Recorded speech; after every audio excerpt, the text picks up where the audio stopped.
ஓம் சக்தி தாயே போற்றி. என் அன்பு குழந்தையே, யார் இந்த தாயானவளிடத்தில் உண்மையான அன்பு வைத்திருக்கிறார்களோ அவர்களுக்கு மட்டுமே இந்த அம்மாவினுடைய வாக்கானது கண்ணில் படும். அவர்களால் மட்டுமே இந்த வாக்கினை முழுமையாக கேட்க முடியும் என்பதனை நீ புரிந்து கொள்ள வேண்டும்.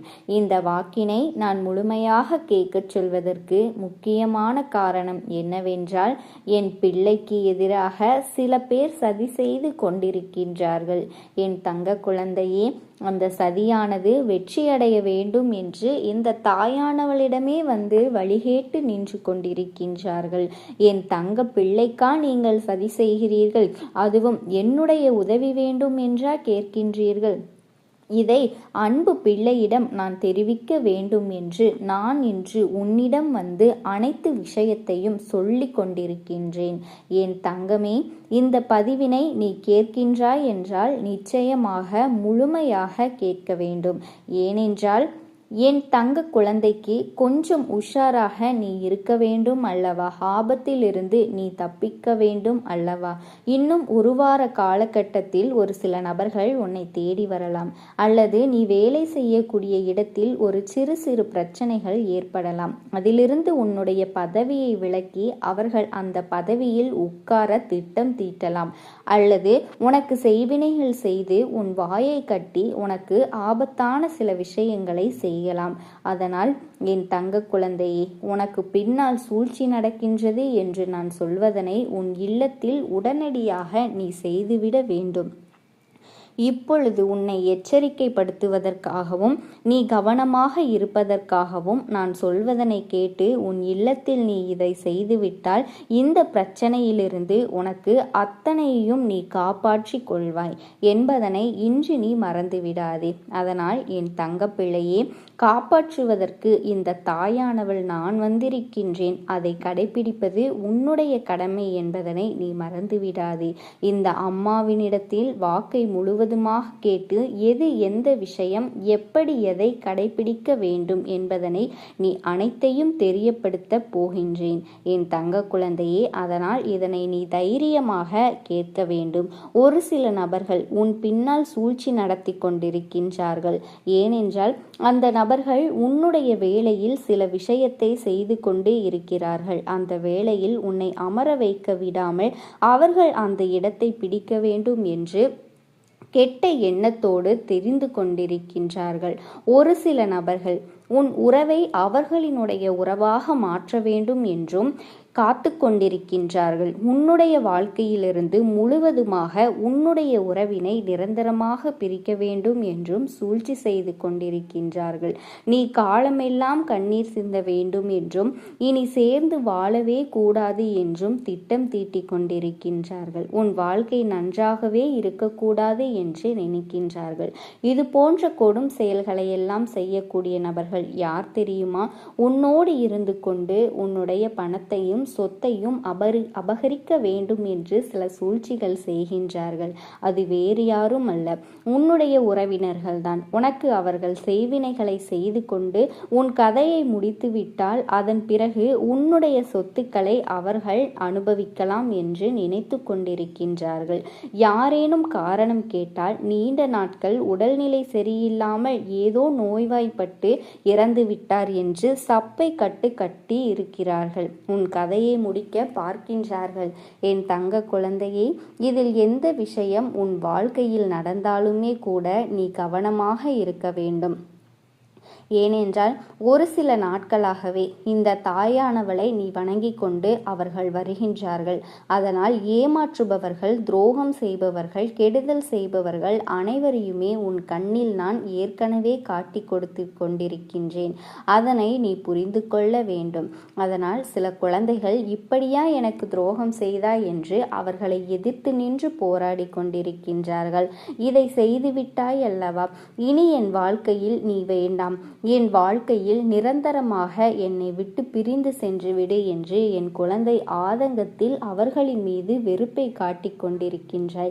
அதனால் அவர்களுக்கு உன்மேல் இருக்கும் கோபம் அதிகமாகிக் கொண்டிருக்கிறது. நீ நன்றாக இருக்கக்கூடாது என்று அவர்கள் சதித்திட்டம் தீட்டுகின்றார்கள்.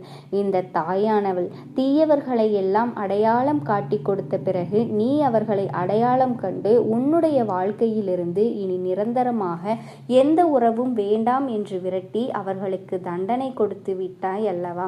என் செல்ல குழந்தையே, இனி என் வாழ்க்கையில் நிச்சயமாக நீ இருக்கக்கூடாது என்று அவர்களை ஒதுக்கி வைத்து விட்டாய் அல்லவா? ஆனாலும் எந்த வகையிலாவது உன் கதையை முடிக்க வேண்டும். உன் சொத்துக்களுக்கும் பணங்களுக்கும் பொன் பொருள்களுக்கும் அவர்களை அபகரிக்க வேண்டும் என்று திட்டம் போட்டிருந்ததை நீ தெரிந்து கொண்ட காரணத்தினால் அவர்கள் முழுமையாக ஏதாவது செய்தே ஆக வேண்டும் என்று முயற்சி செய்து கொண்டிருக்கின்றார்கள். என் தங்க குழந்தையே, அந்த முயற்சி என்ன தெரியுமா? இப்பொழுது செய்வினைகள் செய்து கொண்டு உன் கதையை முடிக்க வேண்டும் என்றும் சதி செய்து கொண்டிருக்கின்றார்கள். அதனால் நீ உஷாராக இருக்க வேண்டும். என் தங்க பிள்ளையே, நீ மிகுந்த ஜாக்கிரதையோடு இருக்க வேண்டிய காலகட்டம் இது என்பதனை புரிந்து கொள்ள வேண்டும்.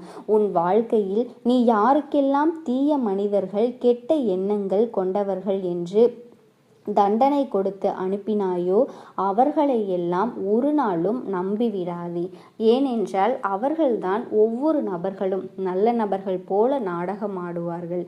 அதுவும் இந்த ஒரு வாரத்தில் தினம்தோறும் உன் காலில் விழுந்து மன்னிப்பு கேட்கவும் அவர்கள் தயாராக இருப்பார்கள். ஆனால் என் தங்க பிள்ளையே, அவர்களை ஒரு பொழுதும் நீ நம்பிவிடாதே, மன்னித்தும் விடக்கூடாது. ஏனென்றால் அவர்கள் மாயம் செய்து உன் வாழ்க்கையை மாயமாக்க மன்னிப்பு கேட்கின்றார்கள். அதனை நீ புரிந்து கொள்ள வேண்டும். உன் ஆசைகளை தூண்ட முயற்சி செய்து கொண்டிருக்கின்றார்கள். ஒவ்வொரு தருணமும் அவர்கள் செய்யக்கூடிய காரியங்களும் பொய்யான காரியங்களாகத்தான் இருக்கும் என்பதனை புரிந்து கொள்ள வேண்டும். அவர்கள் உன் வாழ்க்கையை அழிக்கத்தான் வந்து கொண்டிருக்கின்றார்கள் என்பதனை நீ நினைவில் வைத்து கொள்ள வேண்டும். அவர்கள் நல்லவர்களாக மாறிவிட்டார்கள். ஒரு முறை மன்னித்து விடுவோம் என்று நீ ஒரு முறை கூட மன்னித்து விடக்கூடாது. அப்படி செய்தால் வாழ்நாள் முழுவதும் அந்த தவறை நீ மட்டும் செய்துவிட்டால் நிச்சயமாக அவர்களிடத்திலிருந்து நீ தப்பிக்கவே முடியாது. அவர்களிடம் சிக்கிக்கொள்வாய். ஆபத்தில் மாட்டிக்கொண்ட பிறகு இந்த தாயானவளால் எதுவும் செய்ய முடியாமல் போய்விடும். இவ்வளவு சொன்ன பிறகும் இந்த அம்மாவினுடைய பேச்சினை கேட்காமல் நீயாக மாட்டிக்கொண்டால் இந்த தாயானவளால் உன்னை காப்பாற்ற முடியாது என்பதனை நீ புரிந்து கொள்ள வேண்டும். என் தங்க குழந்தையே, இன்னும் ஒரு வாரத்திற்கு யாரெல்லாம் உன்னை ஏமாற்றினார்களோ, யாரெல்லாம் உனக்கு துரோகம் செய்தார்களோ, அதை மட்டுமல்லாமல் நானாக உனக்கு காட்டி கொடுத்தவர்களோ உன்னிடத்திலே வந்து யாராவது உனக்காக வேண்டி வந்தேன், இந்த கயிறை கட்டிக்கொள், இந்த திருநீரை பூசிக்கொள், இந்த எலுமிச்சம்பழத்தை கொடுத்தாலோ இதை சாப்பிடு, உனக்காக கோவிலிலிருந்து வாங்கி வந்தேன் சாமி பிரசாதம், இதை வீட்டில் வைத்துக்கொள் என்று உன்னிடமோ அல்லது உன்னுடைய குழந்தைகளினிடமோ கொடுத்தால், வீட்டில் யாரிடமாவது கொடுத்தால் அதனை உடனே வாங்கிவிடக் கூடாது என்பதனை நீ நினைவில் வைத்துக்கொள். இவர்கள் மாறிவிட்டார்கள், இவர்கள் திருந்தி விட்டார்கள் என்று இவர்களை நீ நம்பி மோசம் போய்விடாதே என்பதனை நீ நம்பிவிடு. அப்படி நம்பிவிட்டால் நிச்சயமாக மிகப்பெரிய ஆபத்தில் நீ மாட்டிக்கொள்வாய். ஓம் சக்தி தாயே போற்றி. என் அன்பு குழந்தையே, இந்த அம்மா உனக்கு ஒரு அவசர செய்தியை தான் இன்று கொண்டு வந்திருக்கின்றேன். என் தங்க குழந்தையே, நேற்றிரவு உன் இல்லத்திற்கு வெளியே ஒரு சக்தி நடமாடி கொண்டிருந்தது. அது என்னிடத்தில் உன்னை பற்றி ஒரு விஷயத்தினை சொல்லிவிட்டு சென்று விட்டது. நீ அவசரப்படாமல் இந்த தாயானவள் சொல்ல போகின்ற வந்த விஷயம் என்ன என்பதனை கட்டாயமாக தெரிந்து கொள்ள வேண்டும். என் தங்க குழந்தையே, உன்னுடைய வாழ்க்கை என்பது எப்போதுமே உனக்கு தீராத வேதனைகளை தான் தந்து கொண்டிருப்பதாக நினைத்து கொண்டு நாள்தோறும் மன வருத்தத்திலேயே இருந்து கொண்டிருக்கின்றாய். இந்த அம்மா உன் வாசலில் நிற்கும் பொழுது அங்கு நான் ஒரு சக்தியை கண்டதோடு மட்டுமல்லாமல் உன்னை பற்றி அது என்னிடத்தில் சொன்ன விஷயம் எனக்கு வியப்பாக இருந்தது. அத்தனை ஆச்சரியத்தையும் அது எனக்கு கொடுத்தது. வாழ்க்கையில் உனக்கான சந்தோஷத்தை மட்டுமே நீ தேடிக்கொண்டிருக்கிறாய் அல்லவா? அந்த சந்தோஷம் உனக்கு கிடைக்காததனால்தான் மனவேதனைப்பட்டு இப்பொழுது நின்று கொண்டிருக்கின்றாய். இத்தனை நாளாக நீ உன்னுடைய கஷ்டங்களை எல்லாம் அதிகமாக சுமந்த காரணத்தினாலோ என்னவோ உனக்கு சந்தோஷம் என்ற ஒன்று வாழ்க்கையிலேயே இல்லாமல் போய்விட்டது. உன்னை சுற்றி நடக்கின்ற ஒவ்வொரு நன்மைகளும் உன்னால் என்ன நடக்கிறது என்பதை கூட புரிந்து கொள்ள முடியாமல் தவித்து கொண்டிருக்கின்றாய். இந்த நேரத்தில் இந்த தாயானவள் உன் வாழ்க்கையில் நடக்கப் போகின்ற ஒவ்வொரு உண்மையையும் வெளிப்படையாக சொல்லிவிடப் போகின்றேன். என் பிள்ளையே, உன் இல்லத்தின் வாசலில் ஒரு சக்தி நடமாடியது என்று சாதாரணமாக நான் சொன்னேன் அல்லவா? அது சாதாரண சக்தி அல்ல. அது என்னவென்று தெரிந்து கொள்ளாமல் அப்படியே நீ விட்டுவிடக்கூடாது. இன்று இவர்களை பற்றி நிச்சயமாக நீ தெரிந்து கொள்ள வேண்டும். உன்னுடைய வாழ்க்கையில் நடக்கின்ற இந்த உண்மைகளை எல்லாம் புரிந்து கொண்டாயானால் உனக்கு மன நிம்மதி கிடைக்கும். என் குழந்தையே, நீ படுகின்ற கஷ்டங்களிலிருந்தும் வேதனைகளிலிருந்தும் உனக்கு விடுதலையை கொடுக்க, ஒரு தீர்வினை கொடுக்க வேண்டும் என்று கஷ்டங்கள் எல்லாம் கஷ்டங்களாக கூட இருந்து விடலாம். எந்த ஒரு உயிருக்கும் ஆபத்து ஏற்பட்டு விடக்கூடாது என்றுதான் உன் அம்மா நான் உன்னை பாதுகாத்து கொண்டிருக்கின்றேன். அது மட்டுமல்ல என் செல்லமே, உன்னுடைய வாழ்க்கையில் நடக்கின்ற சில உண்மைகளை எல்லாம் நீ புரிந்து கொள்ள வேண்டும். உனக்காக அம்மா சொல்கின்ற இந்த வாக்கினை கட்டாயமாக நீ கேட்கத்தான் வேண்டும். உன் வீட்டிற்கு வெளியே நடமாடிய ஒரு சக்தி உன்னை பற்றி ஒரு விஷயத்தினை சொன்னது. அது என்னவென்று கேட்காமல் நிச்சயமாக கண்கள் கலங்கித்தான் போவாய். ஏனென்றால் உன்னை பற்றி அவர்கள் சொன்ன விஷயம் எனக்கே கண்கள் கலங்கும்படிதான் இருந்தது. உன் அம்மா உனக்கு நல்லது என்றால் அதை உன்னிடத்தில் சொல்லாமல் விட்டுவிட மாட்டேன் அல்லவா? இதை நீ தெரிந்து கொண்டால் நிச்சயமாக உனக்கான நிம்மதி உன்னை வந்து சேரும் அல்லவா? அதனால்தான் அதை உன்னிடத்தில் சொல்லிவிட வேண்டும் என்று அம்மா இப்பொழுது வந்து நிற்கின்றேன். நீ இது போன்ற ஒருவர் உன்னை தேடி வந்து உனக்கான விஷயங்களை சொல்கிறார்கள் என்றால் உன்னுடைய மனதிற்கு அது மகிழ்ச்சியாகத்தான் இருக்கும். ஏற்கனவே ஏகப்பட்ட கஷ்டங்களில் இருந்து கொண்டிருக்கின்ற என் பிள்ளைக்கு மனமகிழ்ச்சியை ஏற்படுத்துகின்ற விஷயமாகத்தான் இது இருக்க போகின்றது. என் அன்பு குழந்தையே, இந்த அம்மா உன் இல்லத்தின் வாசலில் காவலாக நிற்கும் பொழுது எந்த ஒரு தீய சக்தியும் உன் இல்லத்திற்கு வந்துவிட முடியாது அல்லவா? நேற்று இரவு உன்னுடைய வீட்டிற்கு வந்த ஒரு சக்தி நல்ல சக்தி தான். என் அன்பு குழந்தையே, ஏதேனும் தீய எண்ணங்களை நினைத்து கொண்டு தீய சக்திகள் எதுவேனும் உன்னுடைய இல்லத்திற்குள் வந்தால் உன் இல்லத்தின் வாசலில் காவலாக நின்று கொண்டிருக்கின்ற நான் அதையெல்லாம் பார்த்து கொண்டு இருக்க மாட்டேன் அல்லவா? அப்படி ஏதேனும் தீய சக்திகள் வந்தால் அதை திருப்பி பார்க்க விடாமல் அடித்து விரட்டி விடுவேன். என் குழந்தையே, இதனை நீ தெரிந்து கொள்ள வேண்டும். தீய எண்ணங்களை கொண்ட மனிதர்களாக இருந்தால் அவர்களின் வாழ்க்கையை நான் தலைகீழாக புரட்டி போட்டிருப்பேன். அப்படியானால் உன் இல்லத்திற்கு வந்தது நல்ல சக்திதான். அவர்கள் உனக்கான ஒரு நல்ல செய்தியை சொல்வதற்காகத்தான் வந்திருந்தார்கள். என் குழந்தையே, அப்பேற்பட்ட சக்தி என்ன சொன்னது என்று முதலில் உன்னிடத்தில் சொல்லிவிடுகின்றேன். அதன் பிறகு அந்த சக்தி யார் என்று நீயாகவே தெரிந்து கொள்வாய். என் குழந்தையே, உன்னுடைய வாழ்க்கையில் நீ படுகின்ற கஷ்டங்களை எல்லாம் கண்டு ஒருவர் கண்ணீர் வடிக்கிறார். அது உனக்கு நல்லது நடக்கப் போகிறது என்பதை உணர்த்தவும் முயற்சி செய்கிறார்கள். உன்னுடைய வாழ்க்கையில் இத்தனை காலமும் நீ தாங்கி நின்ற கஷ்டங்கள் எல்லாம் முடிவுக்கு வரப்போவதையும் இனிமேல் எப்பொழுதும் உனக்கு நல்லது நடக்கப் போவதையும் இவர்கள் சொல்ல நினைக்கிறார்கள். அது மட்டுமல்ல, இவர்கள் உனக்கு கெடுதலை செய்ய நினைத்த சில தீய மனிதர்களின் ஆட்டத்தை எல்லாம் அடக்கிவிட்டதாகவும் சொல்லி சென்றார்கள். அதோடு நிற்கவில்லை. யாருமே இல்லை என்று எப்பொழுதும் ஏதாவது ஒரு விஷயத்தை நினைத்து மனம் வருந்தி கொண்டிருக்கிறாய் அல்லவா? என் பிள்ளையே, என் பிள்ளைக்கு நான் இருக்கின்றேன், எந்த நிலையிலும் உனக்காக நான் வருவேன் என்றும் அவர்கள் சொல்லிவிட்டு சென்றிருக்கிறார்கள். எப்பேற்பட்ட துன்பங்களிலிருந்தும் உன்னை காப்பாற்ற அவர்கள் தயாராக வர இருக்கிறார்கள். என் அன்பு குழந்தையே, வருத்தப்படாமல் எதற்கும் கண்ணீர் சிந்தாமல் இருக்க வேண்டும்.